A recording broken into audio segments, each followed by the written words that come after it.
Hello student, মই last ক্লাছত inorganic নমেনক্লেচাৰৰ last part লৈকে আছিল তোমাৰ HClO,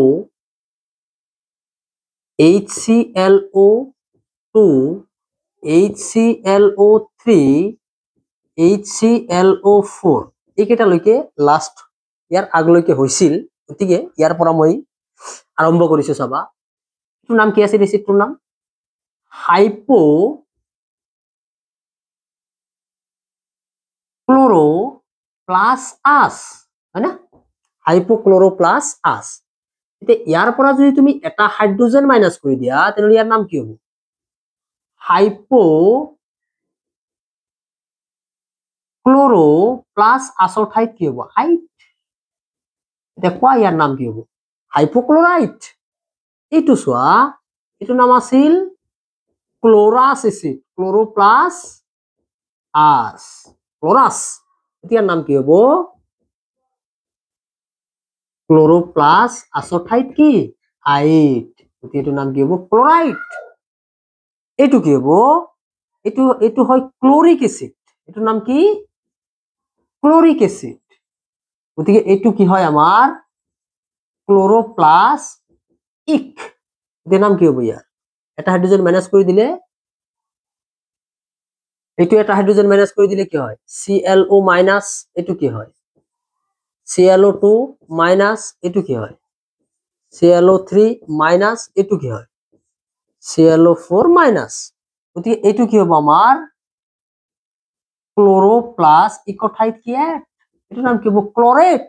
আর এটু কি হ'ব? এটু তো তোমালোকৰ হোমৱৰ্ক, এটু হোমৱৰ্কৰ কাৰণে থলো মই, এটু কৰি চাবাচোন। এটু এসিডটোৰ নাম হৈছে পাৰ ক্লোৰিক এসিড। এইটোৰ নিচিনাকে এইটো কৰবা। এইটো হাইপো আইছে, এইটো পাৰ আইব গ'ব। ঠিক আছে? আচ্ছা, এৰ কথা পড়িলো। এতিয়া আমি অলপ হাইড্ৰা এসিডৰ এনায়নৰ বিষয়ে যাম। ঠিক আছে? অলপ হাইড্ৰা এসিডৰ এনায়নৰ বিষয়ে আমি যাম। হাইড্ৰা এসিডৰ আগত আমি কাৰ্বনিক এসিডটো এবাৰ কৰি দিওঁ। চাবা কাৰ্বনিক এসিড কৰা হৈছিল না নাই মই গম নাপাওঁ, তথাপি মই এবাৰ কৰি দিছো কাৰ্বনিক এসিড। এইটো কি? কাৰ্বন প্লাস কি? ইক। হয় নাই? কার্বন প্লাস ইক, ইয়ার পর এটা হাইড্রোজেন মাইনাস করা কি থাকিব? HCO3 উপরত এটা মাইনাস, এই গোটেইখিনি যুজতা 1 এইবিলাক তোমালোকে জানাই। গতিকে এইটো কি হ'ব? কার্বন, ইয়াতে বাই শব্দটো আহিব। বাই কিয় আহি তো মই বাৰে বাৰে কৈছো, বাই বা হাইড্ৰোজেন কিয় আহি? ইয়াৰ আগত হাইড্ৰোজেন আছে। আৰু কাৰ্বন প্লাস ইকৰ ঠাইত কি? এড। এইটো নাম কি হ'ব? বাইকাৰ্বনেট। এৰ নাম কি হ'ব? বাইকাৰ্বনেট। তাৰপিছত এইটো কি হ'ব? এইটো দুটা হাইড্ৰোজেন একেলগে মাইনাস কৰি দিয়া, কি হ'ব? CO3 উপৰত দুটা মাইনাস, এইটো কি? এইটো নাম কি হ'ব? কাৰ্বন প্লাস ইকৰ ঠাইত কি হ'ব? এক। গতিকে এইটো কি হ'ব? কার্বনেট। ঠিক আছে? এইখিনি আমি অক্সি এসিড ইমানতে দিলো। এতিয়া আমি হাইড্ৰা এসিডৰ এনায়নৰ নামকৰণ অলপ কৰিম। তাৰ পিছত এটা বস্তু শিকাই আমি যোৱা ক্লাস যেটো আছিল সেইটো কমপ্লিট কৰিম। ঠিক আছে? আচ্ছা, এটা তোমালোকে চোৱা হাইড্ৰা এসিড, হাইড্ৰা এসিডৰ এনায়নৰ নামকৰণ। এটা মই শিকাম, বাকিটা তোমালোকে কৰিবা। অনলি HCl মই কৰিম। HClৰ হাইড্ৰোজেন কেইটা আছে? এইটো কি? হাইড্ৰো, নাম কি? হাইড্ৰো ক্লোৰো প্লাস ইক। হাইড্ৰোজেন বাদ দি দিয়া, গতিকে কি থাকিব? Cl minus. ইয়াৰ নাম কি হ'ব? হাইড্ৰোজেন বাদ দিছে, হাইড্ৰো শব্দটো বাদ যাব, ক্লোৰি থাকিব। ক্লোৰো ইকৰ ঠাইত কি? আইড। হাইড্ৰা এসিডৰ এনায়নৰ নামকৰণত ইকৰ সলনি কি হয়? আইড হয়। এইটো নাম কি হ'ব তেনেহ'লে? ক্লোৰাইড। H2S আছিল, H2S পৰা দুটা হাইড্ৰোজেন বাদ দিয়া, S2 মাইনাস থাকে, S2 মাইনাসৰ নাম কি? সালফাইড। এটা তুমি জানা। গতিকে আৰু মই নকওঁ। লাষ্ট এটা ধুনীয়া বস্তু এতিয়া আহিব, এইটো বস্তু ধুনীয়াকে ফলো কৰিবা। ঠিক আছে? এটাই মই লিখিম, বাকি গোটেই কেইটা তোমালোকে কৰিবা। প্ৰথম আছে কি আমাৰ?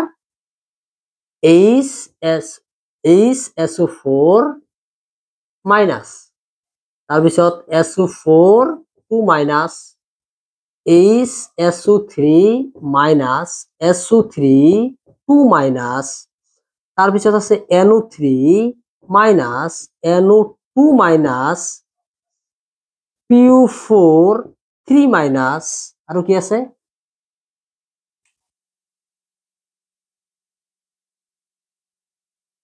আৰু আছে তোমাৰ HCO3 minus CO3 2 minus তাৰপিছত ClO minus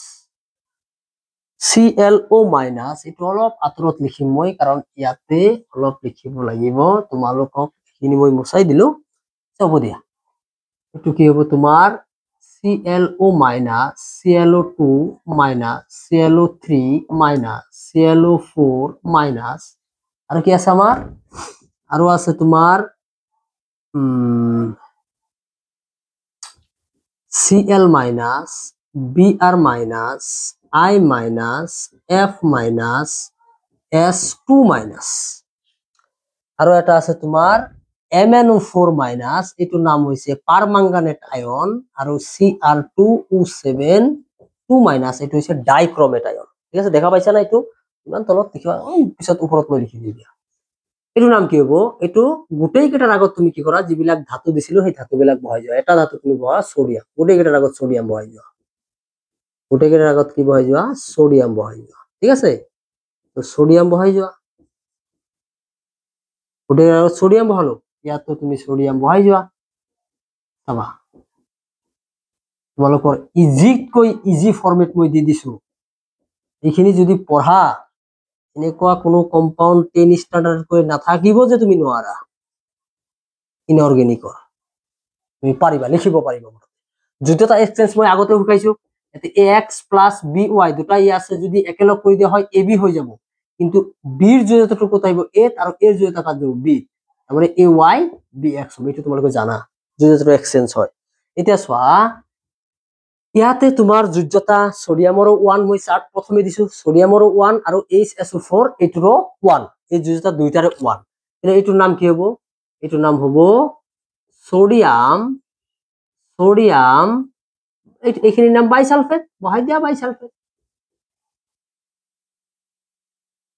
হয় এইখিনি এটো কি হ'ব এটো যোজ্যতা এটোৰ 1 এটোৰ 2 গতিকে 2 ইয়াৰ আগত আহিব হয় নাই এটোৰ নাম হ'ব সোডিয়াম সালফেট এটো এক সোডিয়াম বাইসালফাইড বুঝি পাইছা এটো সোডিয়াম বাইসালফাইড এটো কি হ'ব 1 আৰু 2 এটো 2 গতিকে এটো সোডিয়াম সালফাইড এটো কি হ'ব যেটা 1 এটোৰ নাম কি হ'ব সোডিয়াম নাইট্ৰেট এটো সোডিয়াম নাইট্ৰেট এটোৰ নাম কি হ'ব সোডিয়াম নাইট্রেট এটো কি হ'ব সোডিয়াম নাইট্রাইট এটো সোডিয়াম নাইট্রাইট এটো কি হ'ব সোডিয়াম ফসফেট এটো সোডিয়াম ফসফেট এটো কি হ'ব সোডিয়াম বাইকার্বনেট